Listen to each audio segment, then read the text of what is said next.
Hey there. Tonight we're going back to a time when an era was dying and legends were turning to dust. We will discover the entire story of Arthur Morgan, which is a story of loyalty, betrayal, and what it costs to find redemption when it's almost too late. If this kind of tale helps you rest, feel free to like the video, but only if it brings you some peace. And I'd love to know in the comments where you're listening from. It's a real comfort to know who else is out there, settling in. Arthur Morgan's story is one of the most compelling character arcs in video game history, a tale of loyalty, redemption, identity, and the death of the Old West. His journey through Red Dead Redemption 2 is both intimate and epic, personal and universal, showing a man grappling with his past actions, his present circumstances, and his uncertain future as the world he knows crumbles around him. Understanding Arthur means understanding the gang he's part of, the era he lives in, and the choices that define who he becomes in his final months. This is the complete story of Arthur Morgan, outlaw, killer, artist, and ultimately a man seeking redemption in a world that may not offer it. Arthur Morgan was born in 1863, making him 36 years old during the events of Red Dead Redemption 2 in 1899. His childhood was difficult and shaped by loss from an early age. Arthur's mother died when he was young, and his father, Lyle Morgan, was a petty criminal and con man who was arrested for larceny in 1874 and later executed. Arthur watched his father get arrested when he was just 11 years old, an event that left deep scars and taught him early lessons about law, criminality, and the consequences of getting caught. Left essentially orphaned and alone, Arthur survived on the streets through whatever means he could, stealing and conning to get by. He was a child forced to become hard and self-reliant far too young, and those formative experiences shaped the man he would become. When Arthur was in his early teens, probably around 1877 when he would have been 14 or 15, he met Dutch van der Linde and Hosea Matthews. These two men, partners in crime and idealists who believed their outlaw lifestyle could be about more than just survival, took Arthur in.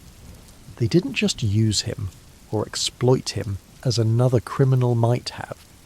They genuinely became father figures to him, teaching him to read and write, to think critically, to see himself as more than just a thief. For Arthur, who had lost his real father to the law and execution, Dutch and Hosea represented something he desperately needed: belonging, purpose, and family. Dutch in particular became the dominant influence, a charismatic leader who spoke of freedom, of living outside society's rules, of creating a better way for people rejected by civilization.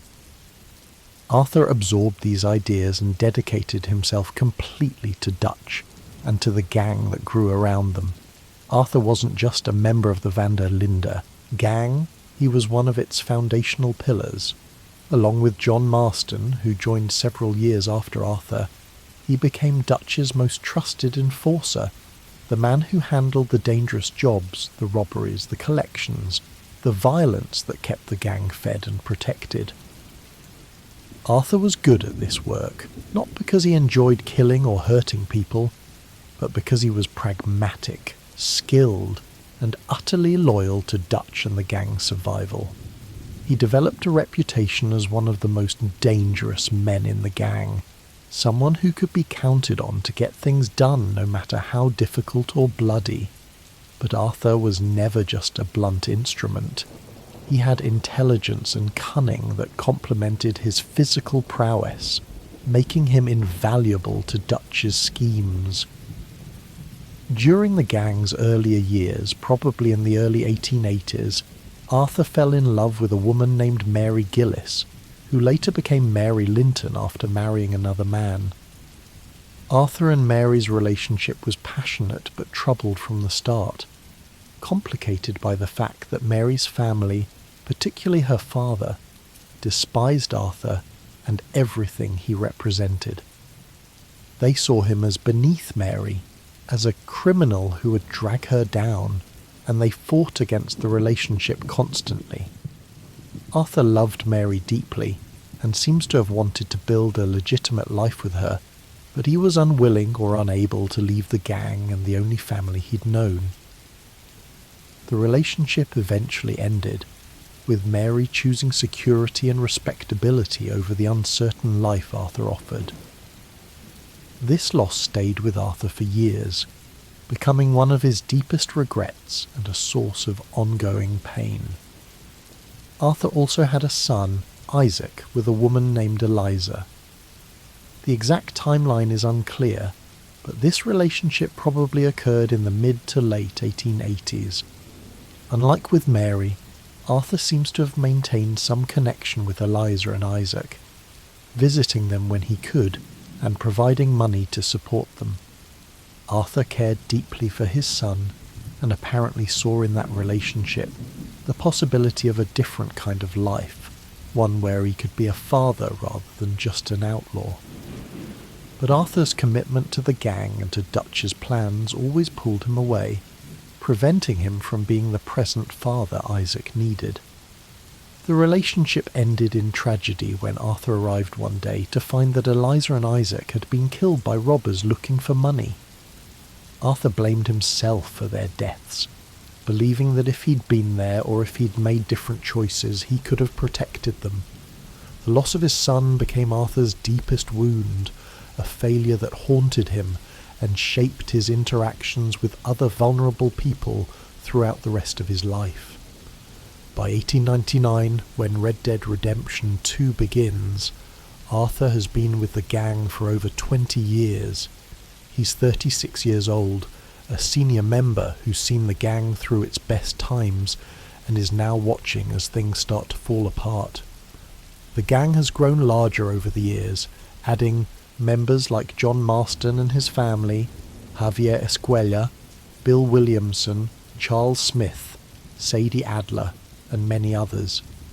Each person joined for their own reasons, but they all found in Dutch's gang something they needed, whether that was protection, purpose, family, or just a place to belong in a world that didn't want them. Arthur knows all these people intimately, has worked with them, protected them, fought alongside them for years. They're not just colleagues or fellow criminals, they're his family in the truest sense, the people he would die for without question. The game opens in the immediate aftermath of a disastrous ferry robbery in Blackwater that went catastrophically wrong. The gang lost several members, including Jenny Kirk, Davy Callender and Mac Callender, with Sean Maguire captured by bounty hunters and John Marston badly wounded. The gang also left behind a significant amount of money that Dutch had hidden. Money they were counting on to fund their escape and their plans. Now they're running, fleeing into the mountains during a blizzard with lawmen and Pinkertons on their trail, their supplies running low and their situation desperate. This is where we first meet Arthur as a playable character, helping the gang survive in the harsh winter conditions, searching for supplies, rescuing John from wolves, and doing whatever's necessary to keep everyone alive. The Blackwater disaster represents a turning point for the gang, though Arthur doesn't fully recognise it yet.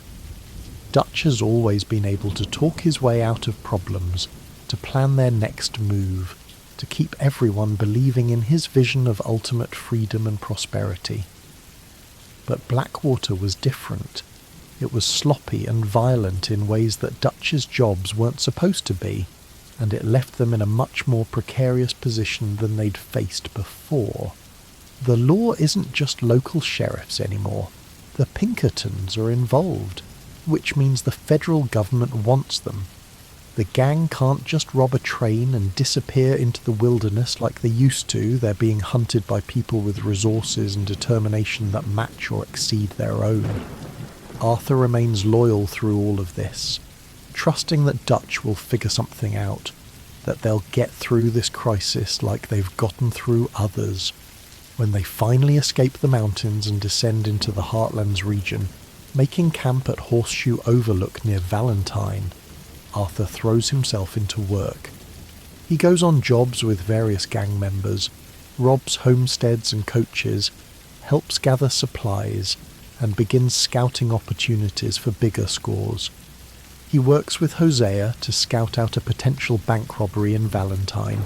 He helps John recover from his wolf wounds. He deals with rival gangs like the O'Driscolls who threaten their territory. Arthur is doing what he's always done, being Dutch's right hand, the enforcer and provider who keeps the gang functioning. But cracks are starting to show, both in the gang's situation and in Arthur's own certainty. The Valentine Bank job, while successful, brings more heat on them. Dutch's plans increasingly involve Micah Bell, a newer member who Arthur instinctively distrusts. Micah is everything Arthur dislikes.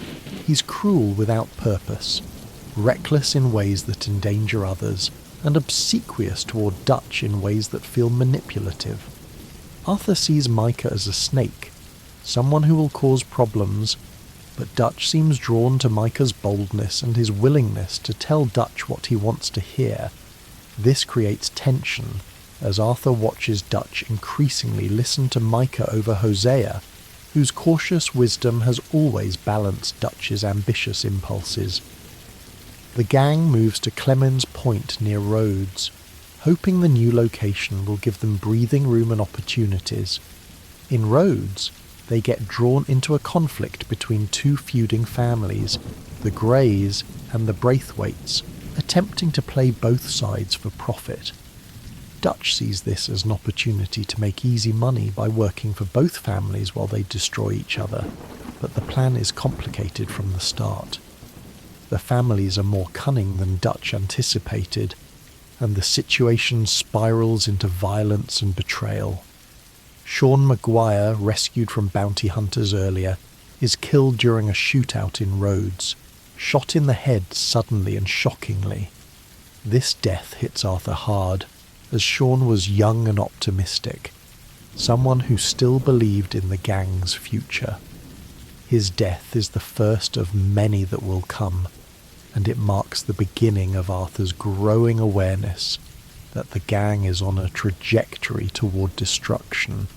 The situation with the Greys and Braithwaites culminates in disaster when the gang discovers that Jack Marston, John's young son, has been taken by the Braithwaites. Dutch leads the entire gang in an assault on Braithwaite Manor, burning it to the ground and killing most of the family in a furious display of vengeance. They discover that the Braithwaites sold Jack to a criminal named Angelo Bronte in St. Denis. This event is both a show of the gang's power and loyalty. They'll burn down the world for one of their own, and a demonstration of their increasing desperation and recklessness. The level of violence and attention they've drawn is unprecedented, and it forces them to move yet again, this time to Shady Bell, a ruined plantation near St. Denis. St. Denis represents the modern world that's replacing the frontier Arthur knows. It's a bustling city with electric lights, streetcars, industry and law enforcement that's organised and well-funded. The gang feels out of place here, anachronistic figures trying to rob and con in an environment where their methods are increasingly obsolete. They recover Jack from Bronte, but Dutch's relationship with the Italian crime boss sours quickly. What happens next shows Dutch's judgment deteriorating. He feeds Bronte to an alligator in a brutal act of revenge, then leads the gang in a trolley station robbery that's supposed to be quiet but turns into a bloodbath. The gang escapes, but they've made enemies of every law enforcement agency in the state. Dutch, under pressure and growing increasingly paranoid, plans what he calls their final score, a bank robbery in St. Denis that will give them enough money to escape to Tahiti or some other tropical paradise where they can live in peace. It's a fantasy, and Arthur is starting to recognise it as such, but loyalty and lack of alternatives keep him committed to the plan. The bank robbery, despite careful planning, goes catastrophically wrong. The Pinkertons are waiting for them, having been tipped off somehow, and the gang walks into a trap. The robbery turns into a desperate shootout, and in the chaos, Hosea Matthews is captured and executed on the street by Agent Milton. Hosea's death is devastating for Arthur, as Hosea was the other father figure in his life, the voice of reason and wisdom who balanced Dutch's ambition with pragmatism. The gang barely escapes the bank through the sewers, but their troubles are far from over. They hijack a riverboat to escape the city, but a tropical storm sinks the ship and washes them up on the shores of Guam, a Caribbean island nation in the midst of a revolution. The Guam chapter is surreal for Arthur and the core gang members who end up there. They're helping revolutionaries overthrow a dictator, fighting in battles that have nothing to do with their own problems, completely disconnected from everything they know. Arthur goes through the motions, surviving and fighting because that's what he does, but he's visibly changed. The tuberculosis he contracted earlier, though he doesn't know it yet, is making him weaker. More importantly, Hosea's death and the Blackwater and St. Denis disasters have shaken his faith in Dutch in ways he can't fully articulate yet. When they finally return to America, washing up on the shores of Lemoyne, everything has changed. The gang has scattered, their camp destroyed by Pinkertons, their members arrested or killed or gone into hiding. They reunite at a camp in Beaver Hollow, up in the harsh mountains of Roanoke Ridge, a grim and desperate location that reflects their circumstances. The gang that reassembles is smaller, more fractured, with trust breaking down and factions forming. Dutch is increasingly paranoid and erratic, believing there's a traitor in the camp, listening more and more to Micah while dismissing the counsel of others. Arthur can see that Dutch is not the man he used to be, or perhaps he's seeing clearly for the first time that Dutch has always been this way, but Arthur was too loyal to notice. This is when Arthur's tuberculosis is diagnosed. He collapses during a routine debt collection, coughing blood, and is taken to a doctor who confirms what Arthur had been fearing. He has tuberculosis, and given the advanced state of the disease, he's dying. The doctor gives him weeks, maybe months if he's lucky, but the disease is terminal and will only get worse. This diagnosis is a turning point for Arthur's entire character arc. He's been living for the gang, for Dutch's plans, for the next score and the next camp and the next escape.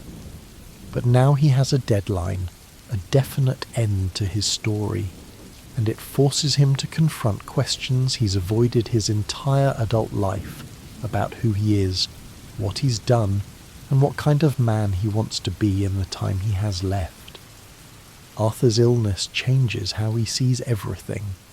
The gang's problems feel both more urgent and less important simultaneously. He needs to ensure the people he cares about survive, particularly John Marston and his family, but he's less invested in Dutch's increasingly grandiose and desperate plans. Arthur starts making choices based on his own moral compass, rather than blind loyalty to Dutch. He helps people he encounters not because it benefits the gang, but because it's the right thing to do. He reconnects with old friends and makes peace with past mistakes where he can. Most importantly, he starts actively planning for the gang's survival beyond Dutch's leadership, recognizing that Dutch is leading them toward destruction, and that someone needs to think about the future. The tension between Arthur and Dutch grows as Dutch makes increasingly reckless decisions. Dutch allies with another gang, the O'Driscolls, despite years of bloody conflict if it serves his purposes. He trusts Micah even as it becomes obvious Micah is poison, possibly even the rat who's been feeding information to the Pinkertons. Dutch talks about loyalty and faith but abandons those principles when they become inconvenient.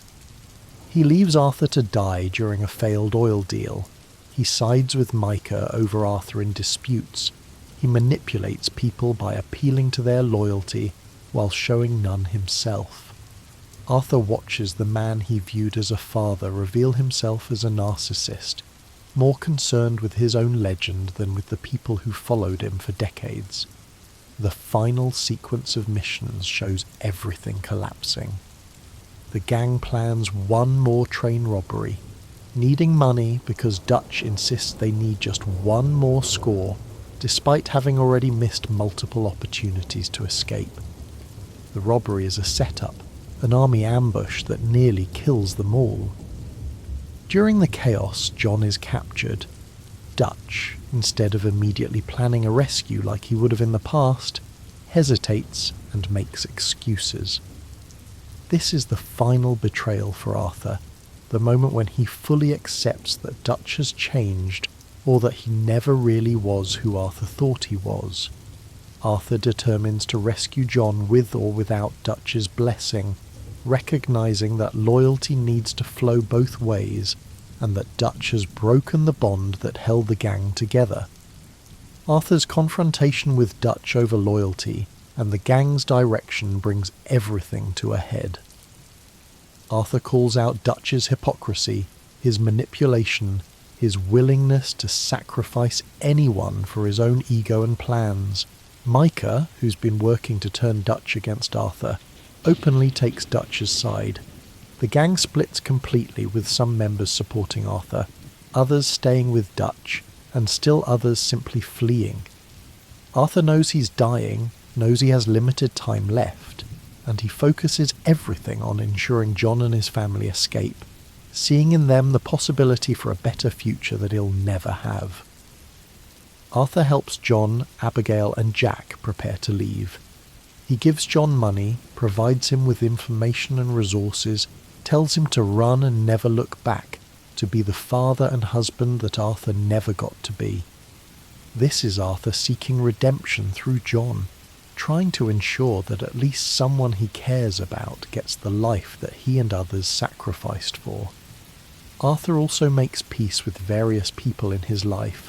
Where he can, he has a final encounter with Mary, where they acknowledge what they meant to each other. Even if they couldn't make it work, he helps Rains Fall and other Native Americans he's befriended. He does what good he can in the time remaining. The final mission sees Arthur, John, and a few loyal gang members staging a diversion to help John's family escape while Dutch, Micah, and their followers flee with the Blackwater money. Arthur fights through waves of Pinkertons, his body failing but his determination keeping him going. He gets John to safety, insisting that John leave him behind and run. Then Arthur returns to confront Micah and Dutch one final time.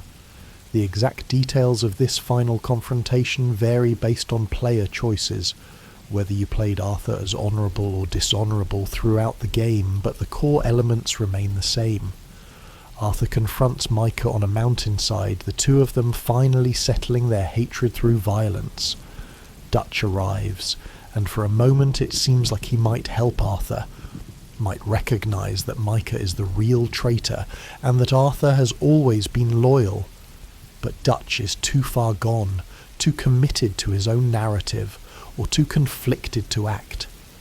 The fight between Arthur and Micah is brutal and desperate, with Arthur weakened by disease but fighting with everything he has left.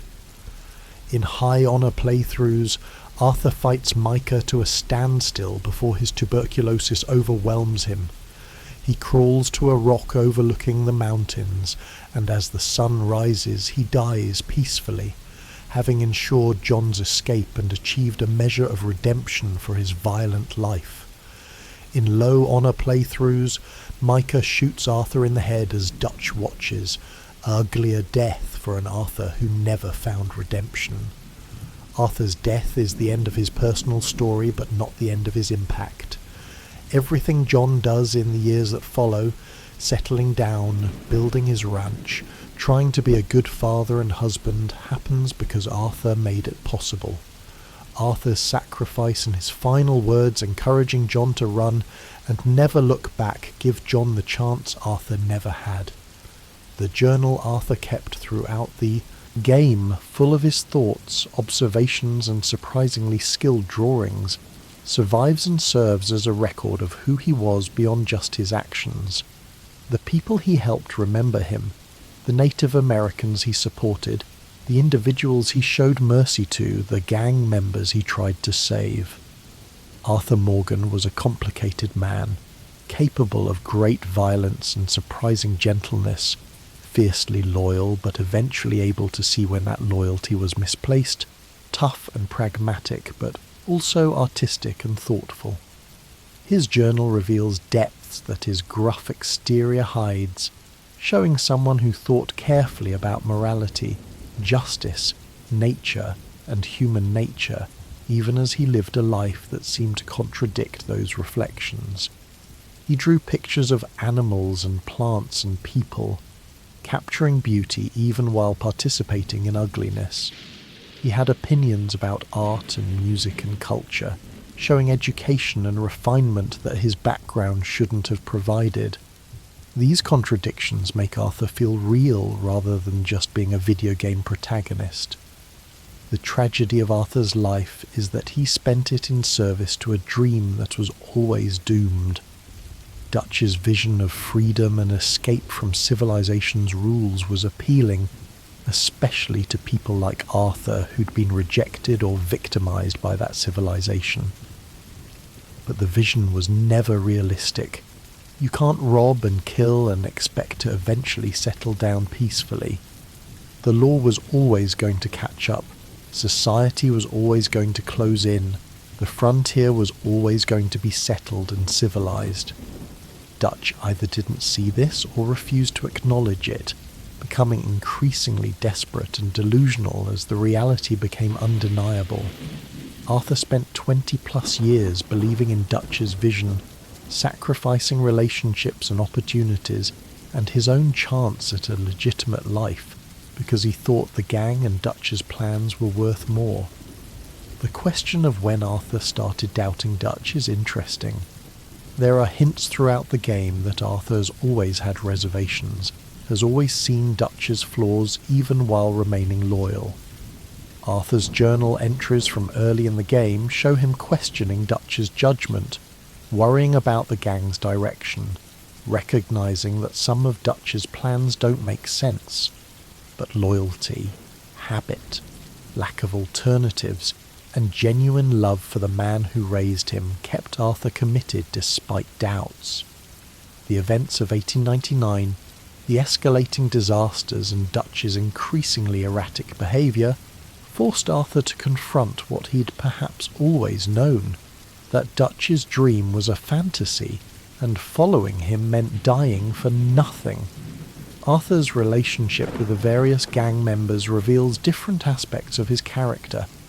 With John, he's gruff and critical, disappointed that John abandoned the gang for a year, and frustrated by John's immaturity, but ultimately loving in an older brother way. Arthur sees in John someone who still has a chance at a better life, who has a family worth being better for. With Charles, Arthur finds a kindred spirit, someone who's strong and capable, but also thoughtful and moral, who does what needs to be done but doesn't glory in violence. With Sadie, he sees someone transformed by tragedy into a warrior, and he helps her channel her grief into purpose, while also trying to moderate her most reckless impulses.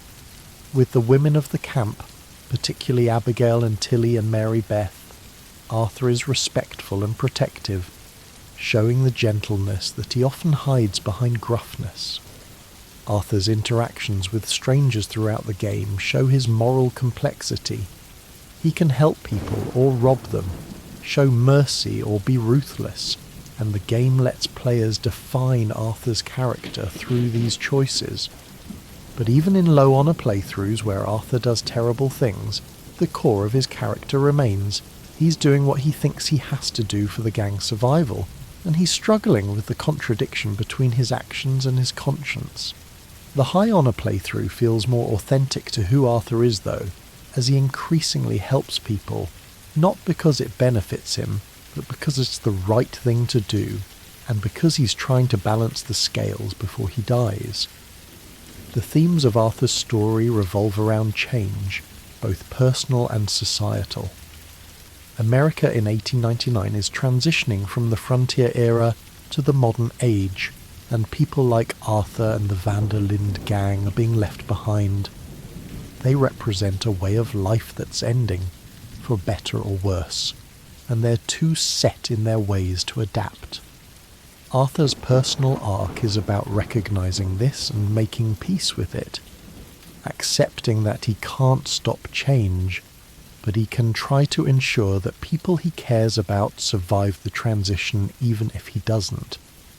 His story asks whether redemption is possible for someone who's done terrible things, whether good actions at the end can balance evil actions throughout a lifetime, whether becoming a better person matters if most of your life was spent being worse.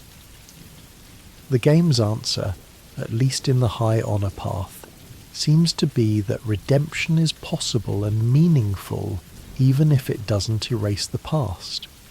Arthur can't bring back the people he's killed or undo the harm he's caused, but he can help people in his final months, can ensure John and his family survive, can die as a better man than he lived as. The sunrise Arthur sees as he dies, having ensured John's escape and having stood up to Dutch and Micah, represents hope and new beginnings even as Arthur's story ends. It's a tragic but not entirely unhappy ending. Arthur dies, but he dies with purpose and meaning, and with the knowledge that his sacrifice mattered.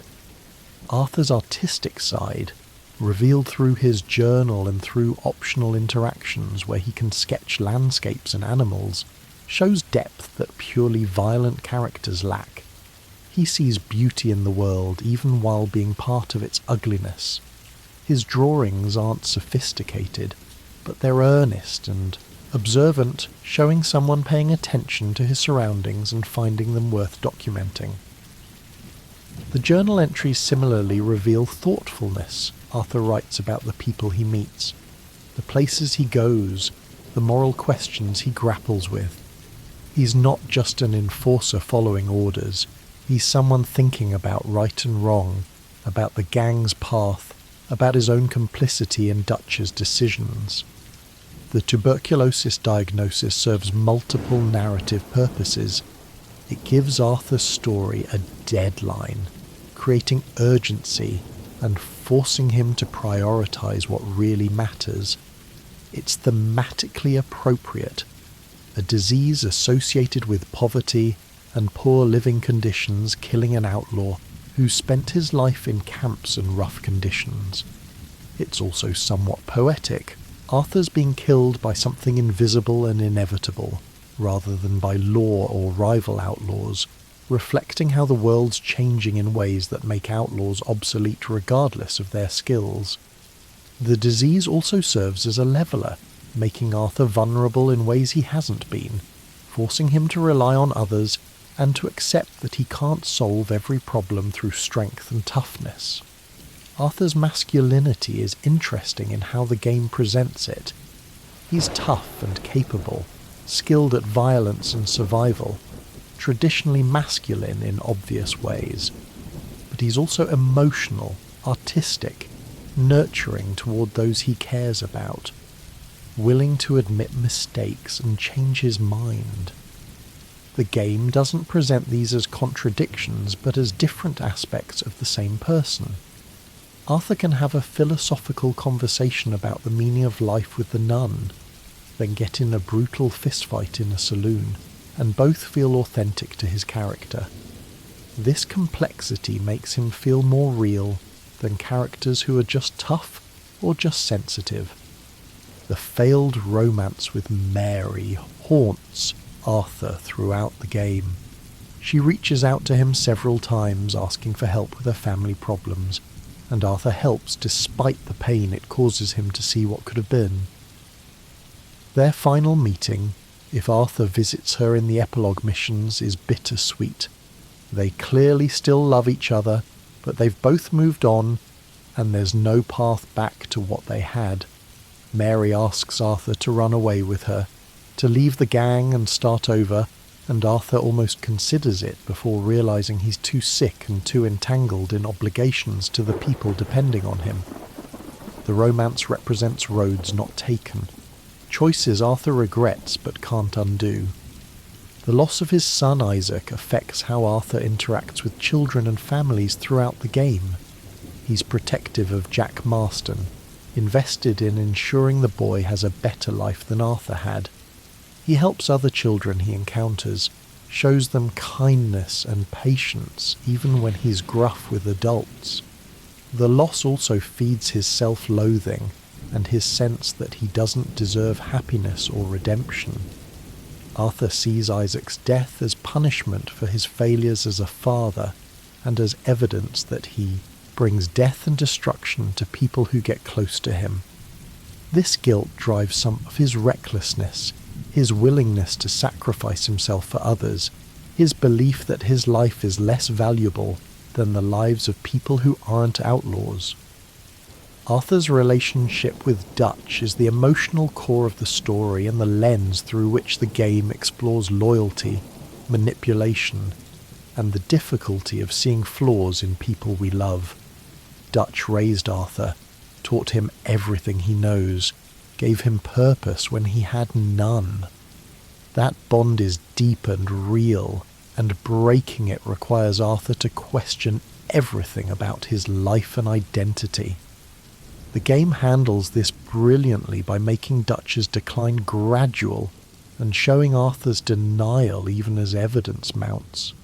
Arthur wants to believe Dutch is still the man he was, wants to believe the gang can still work, wants to believe his loyalty hasn't been misplaced.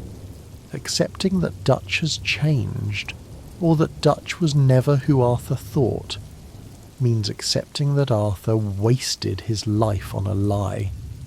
The moment when Arthur finally breaks with Dutch is devastating because it means Arthur is alone, in a way he hasn't been since childhood. Dutch was his North Star, his source of purpose and direction, and without that, Arthur has to figure out who he is and what he believes independently. The fact that this happens when Arthur is dying adds cruel irony. He finally sees clearly and starts living according to his own values just as his time runs out. But that clarity also gives his final month meaning. He's not just going through motions or following orders. He's making conscious choices about who he wants to be and what legacy he wants to leave. The supporting cast in Arthur's story is rich and well developed, with each major gang member having distinct personality, motivations, and relationship with Arthur. Hosea serves as Arthur's conscience and Dutch's voice of reason, and his death removes a stabilizing influence on both men. John is Arthur's younger brother in all but blood, and their relationship evolves from Arthur's disappointment to pride as John steps up.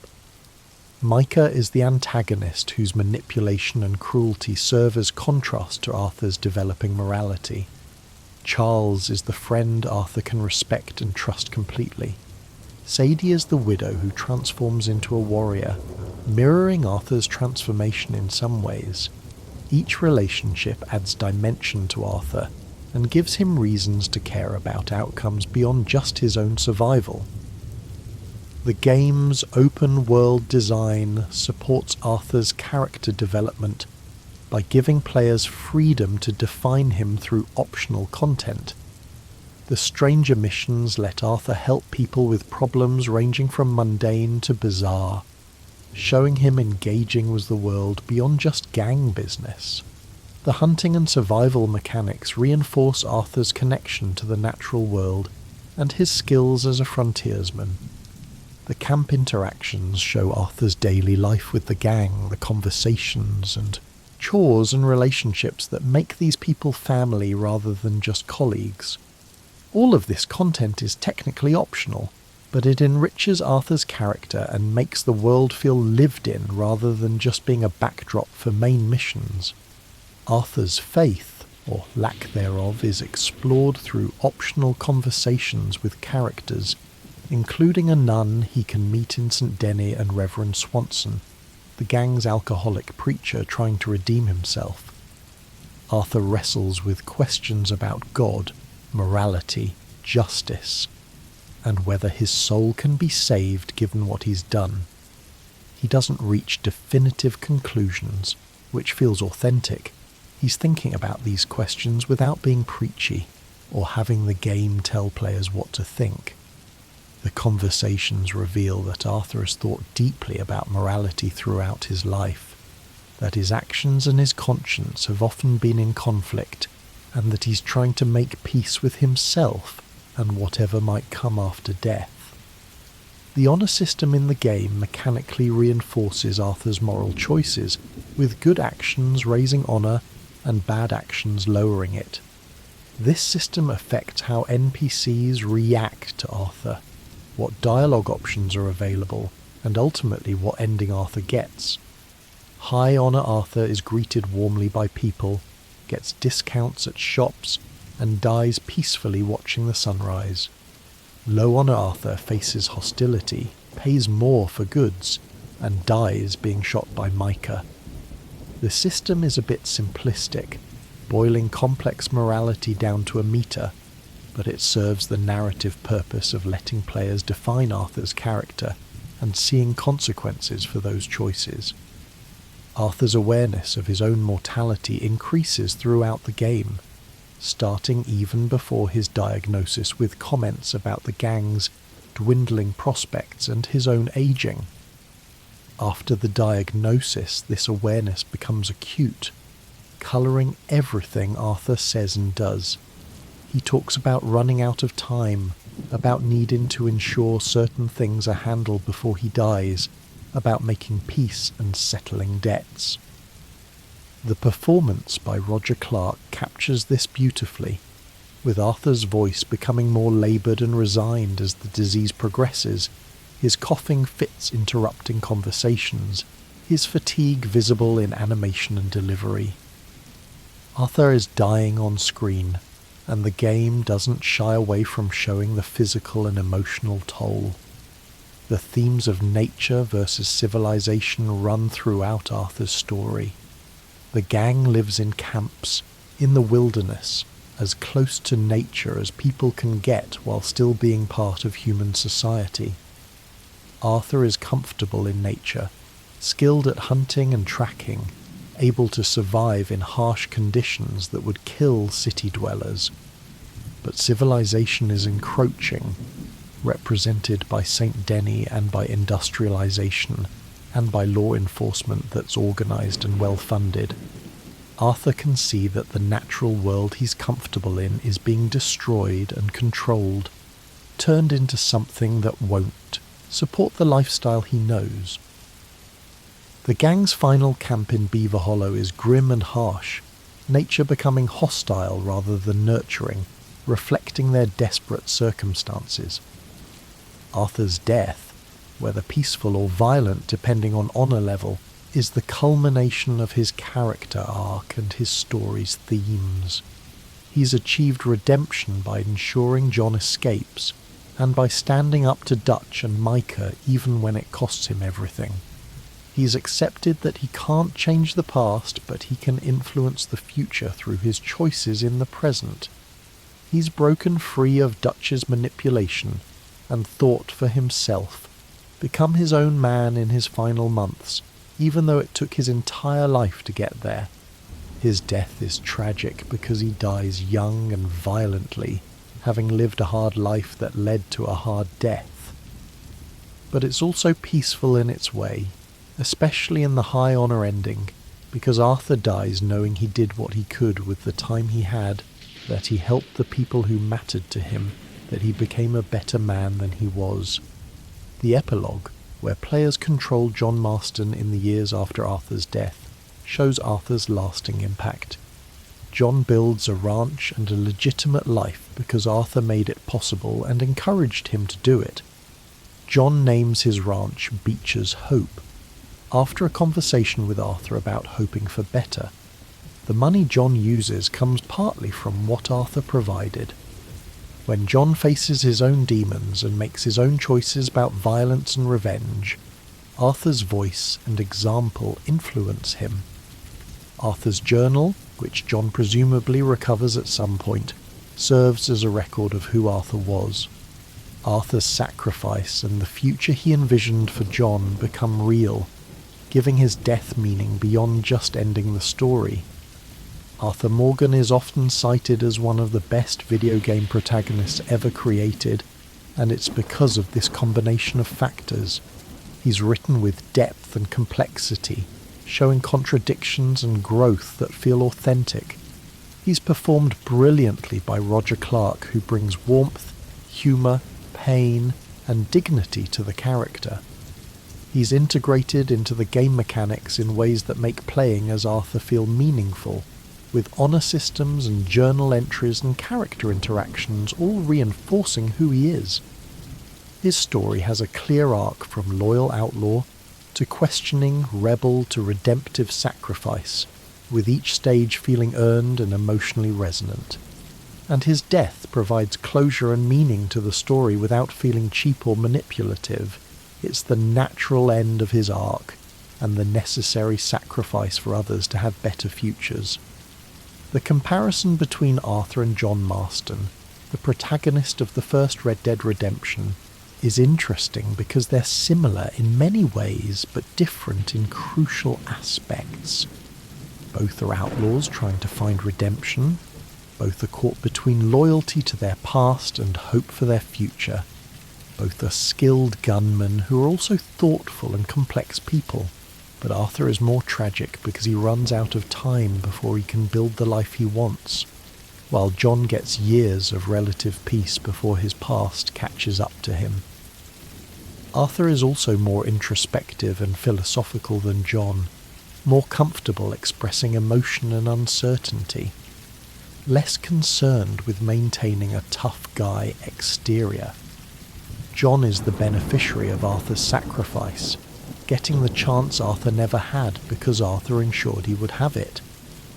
Arthur's sense of humour, often dark and self-deprecating, provides moments of levity in an otherwise heavy story.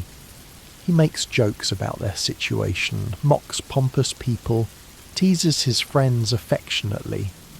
The humour shows that Arthur hasn't been completely ground down by his hard life, that he can still find absurdity and amusement even in dire circumstances. His sarcasm and wit also serve as defence mechanisms, ways of dealing with stress and pain without having to directly confront them.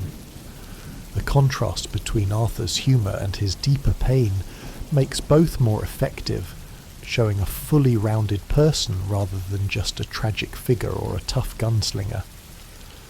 The role of photographs in Arthur's story is subtle but meaningful. Photography is a relatively new technology in 1899, and several characters in the game are photographers documenting the West. Arthur can be photographed, and these images serve as records of moments in his life. There's something poignant about Arthur being captured in photographs given that he's dying and his way of life is ending, the medium preserving what's being lost even as it documents the modernization that's causing the loss. Arthur's own drawings in his journal serve a similar purpose. There is attempt to record and preserve the world he's experiencing even as it disappears. Arthur's political views, to the extent he has them, are complicated and somewhat contradictory. He's sceptical of government and authority, having seen how laws are used to oppress poor people while the wealthy escape consequences. He's sympathetic to people struggling against powerful interests, whether that's small farmers against land barons or Native Americans against the government stealing their land. But he's also not an idealist or revolutionary. He's pragmatic and recognises that most political movements end badly for the people involved. His conversations with various characters, including Rain's Fall and others, show him grappling with questions of justice, power, and whether violence can ever create lasting change. The irony of Arthur's life is that he spent it as an outlaw fighting against civilization and authority, while actually embodying many traditional values. He's loyal, hard-working, protective of the vulnerable, respectful to women, honest in his own way, and has a moral code even if it's unconventional. He would have made a good lawman or rancher or any number of legitimate professions if circumstances had been different. But his childhood experiences taught him not to trust the system, and finding Dutch gave him an alternative path that seemed to value the qualities he had while not requiring him to participate in a society that had rejected him. The tragedy is that his talents and character were channeled into destruction rather than creation, because of accidents of birth and the people he encountered at crucial moments. Arthur's relationship with animals is notable throughout the game. He's a skilled hunter who respects the animals he kills, believing in clean kills and using what he takes. He's gentle with horses, bonding with them, and treating them as partners rather than just tools. He draws animals in his journal with obvious affection for their form and beauty. He has a special fondness for dogs, and players can spend time petting dogs throughout the game, with Arthur clearly enjoying these simple interactions. His connection to animals contrasts with his violence toward humans, showing that Arthur's capacity for gentleness is still there, even if his life doesn't allow him to express it often with people. The various camp chores and interactions that Arthur can participate in show his role in the gang's daily life beyond just the dramatic robberies and shootouts. He can chop wood, move supplies, contribute to the communal stew, and generally help maintain the camp. These mundane activities ground Arthur as someone who does his share of work rather than just being the special protagonist. They also show the communal nature of gang life, everyone contributing what they can to collective survival. Arthur's willingness to do unglamorous work demonstrates his lack of ego and his commitment to the group over individual status. Arthur's literacy and education, given to him by Dutch and Hosea, sets him apart from many outlaws and shows in his journal entries and his conversations. He can quote philosophy, reference literature, discuss art and music with knowledge and opinions. This education was one of Dutch's gifts to him, and it's something Arthur clearly values even as he comes to question Dutch's other teachings. The journal entries are written in clear, thoughtful prose that shows intelligence and reflection. Arthur's drawings, while not technically sophisticated, show observational skills and artistic sensibility. The combination of violence and culture in Arthur's character reflects Dutch's influence. The idea that outlaws can be more than just criminals. They can be thinking people with principles and appreciation for beauty. The missions where Arthur helps build John's house in the epilogue, or rather where John builds his house with Arthur's money and sacrifice making it possible, are emotionally resonant because they show the future Arthur wanted but never got. John is doing what Arthur would have done if he'd had the time and opportunity, building a home, creating stability for his family, trying to be legitimate. The house represents everything the gang was supposedly working toward, a place to settle down and be safe. That John achieves this while Arthur dies in a cave or on a mountainside emphasizes the sacrifice Arthur made and the unfairness of who gets happy endings and who doesn't. Arthur's complicated feelings about the Native Americans he encounters show his moral development and his growing awareness of injustice. He helps Rain's Fall and the Wapiti tribe even though there's no benefit to the gang in doing so. simply because he recognises they're being destroyed by the same forces that are destroying his way of life. He sees parallels between the tribe's forced removal and the gangs being pushed out of territory after territory by encroaching civilization. His conversations with Rains Fall about violence and peace, about whether fighting back makes things better or worse, reflect Arthur's own questions about his life of violence. The Native American storyline adds historical and political dimension to the game while also serving Arthur's character arc. The way Arthur talks to himself when alone, making observations or comments about what he's doing or seeing, reveals his internal monologue and shows he's constantly thinking and evaluating. These contextual comments change based on his honour level and his stage in the disease, with high honour Arthur being more optimistic and reflective, while low honour Arthur is bitter and harsh. The comments also show Arthur's practical nature and his observational skills. He notices details about his environment and thinks through problems out loud. This ambient dialogue makes Arthur feel present and alive even when no other characters are around. Arthur's interactions with the prostitutes in Valentine and St. Denis show complicated dynamics around masculinity, desire and respect. He can hire prostitutes, and the encounters are handled with relative maturity for a video game, showing them as working women rather than just objects. Arthur treats them with more respect than many clients would, and there are optional conversations where he shows genuine interest in their lives and circumstances. These interactions are small details, but they contribute to showing Arthur as someone who sees the humanity in people that society often dismisses or exploits. The random encounters with people Arthur has helped or harmed throughout the game show consequences persisting beyond individual missions. People remember Arthur, either greeting him warmly if he helped them, or reacting with fear and hostility if he robbed or threatened them.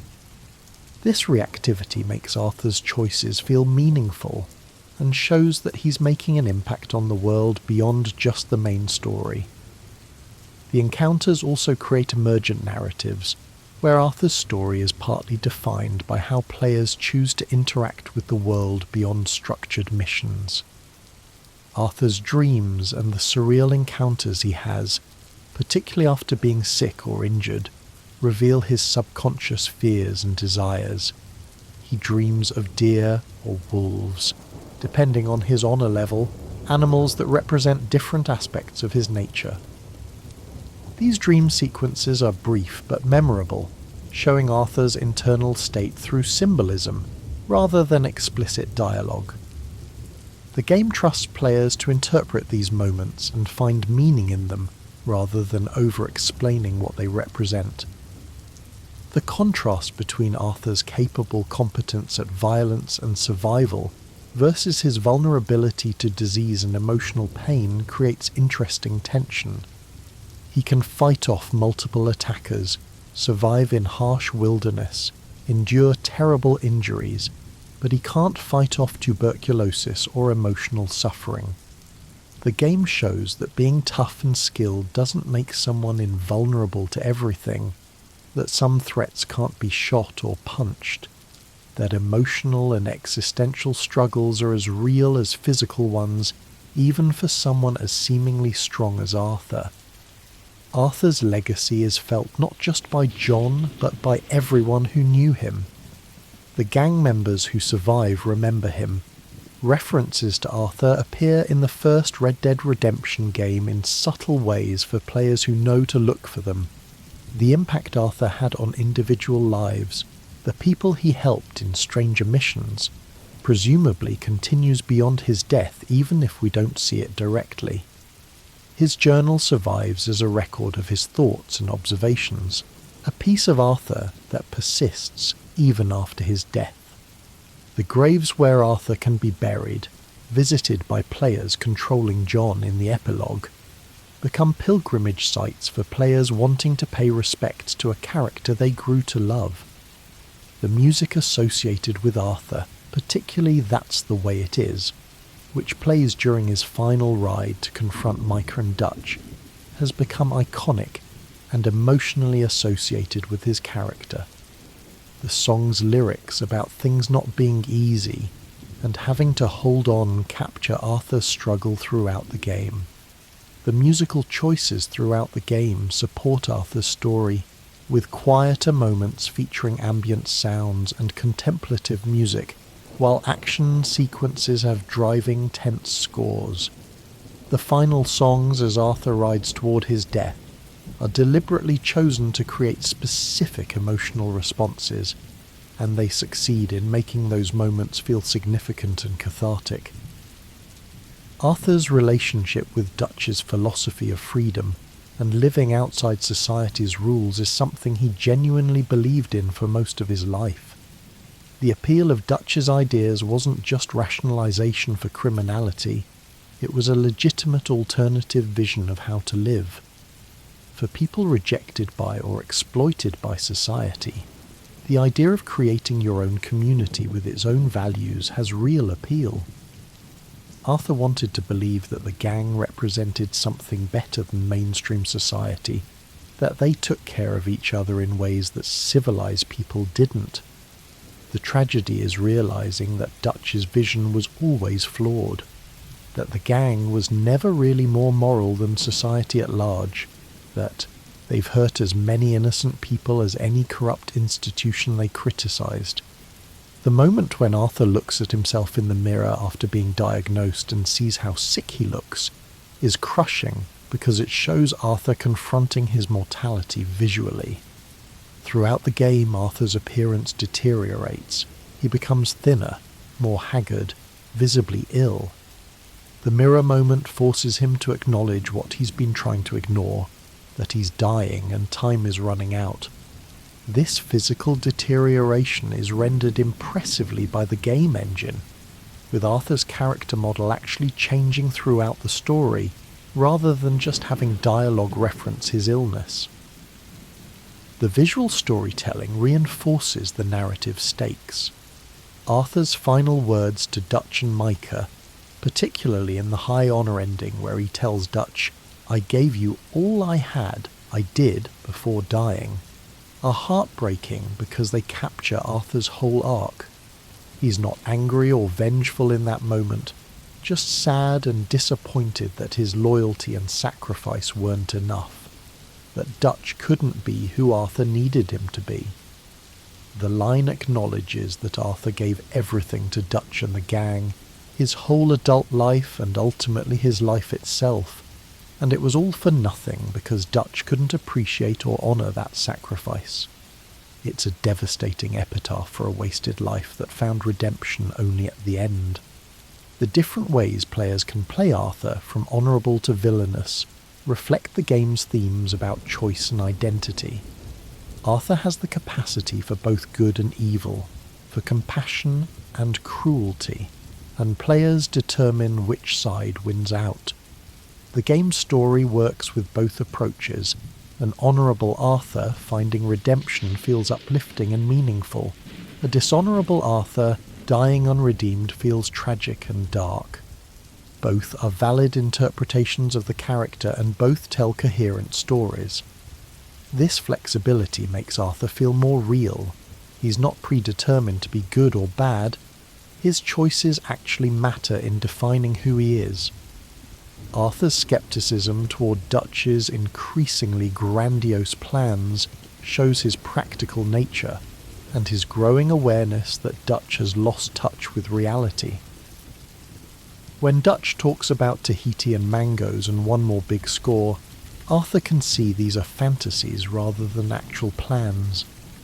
But Arthur goes along because what else is there to do?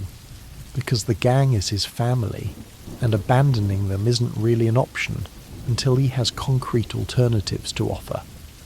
Arthur's loyalty is both his greatest virtue and his tragic flaw, keeping him committed to a doomed cause long past when he should have left.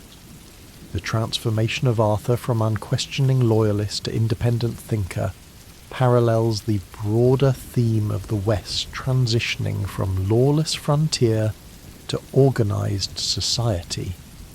Arthur represents a way of thinking and living that's becoming obsolete, and his evolution shows him recognising this and trying to adapt even though it's too late for him, personally.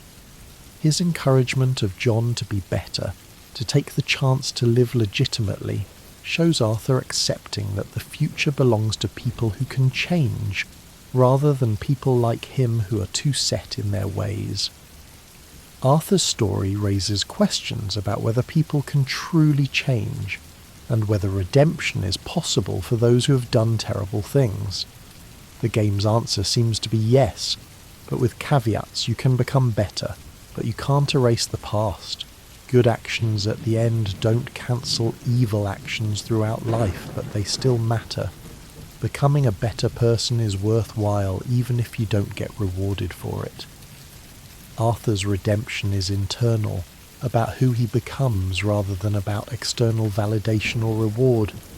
He dies without public recognition or glory, but he dies having done the right thing and having helped people he cared about, and the game presents that as meaningful, even if it's not Hollywood heroic.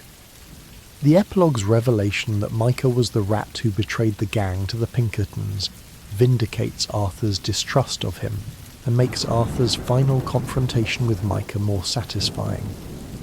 Arthur was right about Micah all along, and Dutch's refusal to see it or act on it was a fatal mistake that cost the gang everything. This revelation also makes Dutch's actions more damning. He chose Micah over Arthur, when Arthur had been loyal for decades while Micah was actively betraying them. The epilogue provides answers and closure to some questions, while respecting that Arthur's story ended on that mountain, and that what came after belongs to John. Arthur Morgan's story is ultimately about a man trying to be good in a life that doesn't reward goodness, trying to be loyal when loyalty is exploited, trying to do the right thing when he's spent his whole life doing wrong.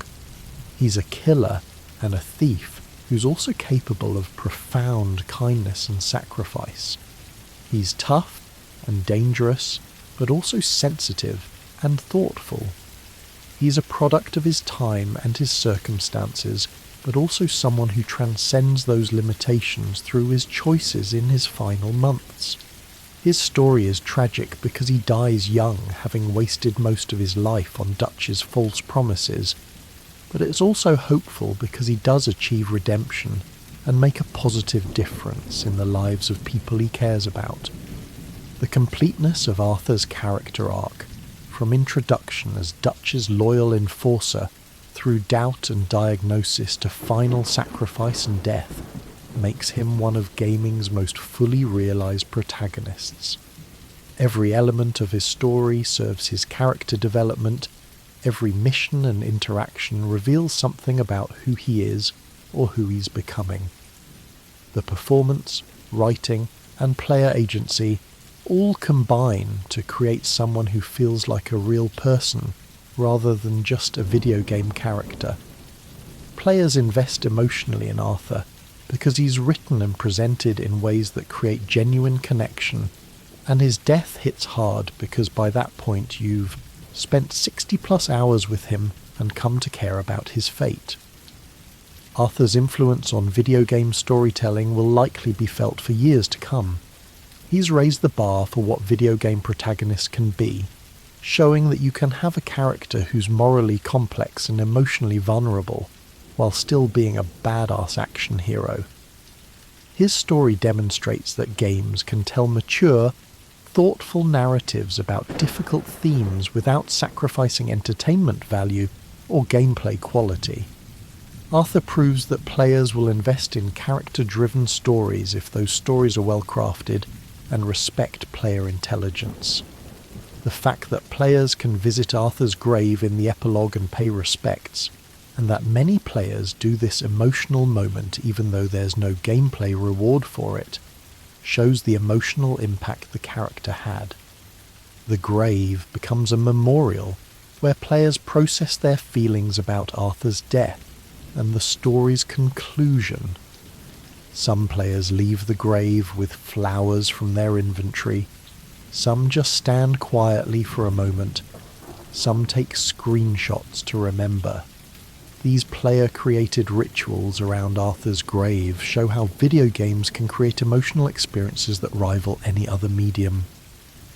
Arthur Morgan is often compared to other morally complex video game protagonists like Joel from The Last of Us or Geralt from the Witcher series, but he stands out even in that company for the completeness of his arc and the emotional resonance of his story. Where Joel's story continues into a sequel that complicates his legacy, and Geralt's story is spread across books, games, and now television, Arthur's story is complete and self-contained within Red Dead Redemption 2. You know everything important about Arthur by the end of the game. His arc is finished, and there's nothing more that needs to be said. This completeness makes his story satisfying, even though it's tragic. The legacy Arthur leaves for John is both practical, the money and resources to build a life, and philosophical, the example of trying to be better, and the encouragement to leave the outlaw life. John struggles throughout the epilogue with these competing influences, Dutch's voice telling him to seek revenge and Arthur's voice telling him to let go and focus on his family. When John ultimately chooses revenge, going after Micah despite Arthur's warnings and advice, it sets in motion the events of the first Red Dead Redemption, where John's past catches up to him. This shows that even Arthur's positive influence has limits, that people make their own choices regardless of advice, but also that Arthur's impact continues shaping John's values and decisions years after Arthur's death. Arthur Morgan's story is one of wasted potential finally realised, of loyalty misplaced eventually redirected, of a hard man finding softness without losing his strength, of death giving life meaning that it lacked before. He lived as an outlaw and died as a hero, at least to the people who mattered to him. His story asks difficult questions about morality, loyalty, change and redemption without providing easy answers. It trusts players to engage with these themes and come to their own conclusions. And it proves that video games can tell stories that rival the best of any medium, creating characters that players remember and care about long after the game ends. Arthur Morgan isn't just one of gaming's greatest characters, he's one of fiction's great tragic heroes, worthy of standing alongside the best that literature and film have offered.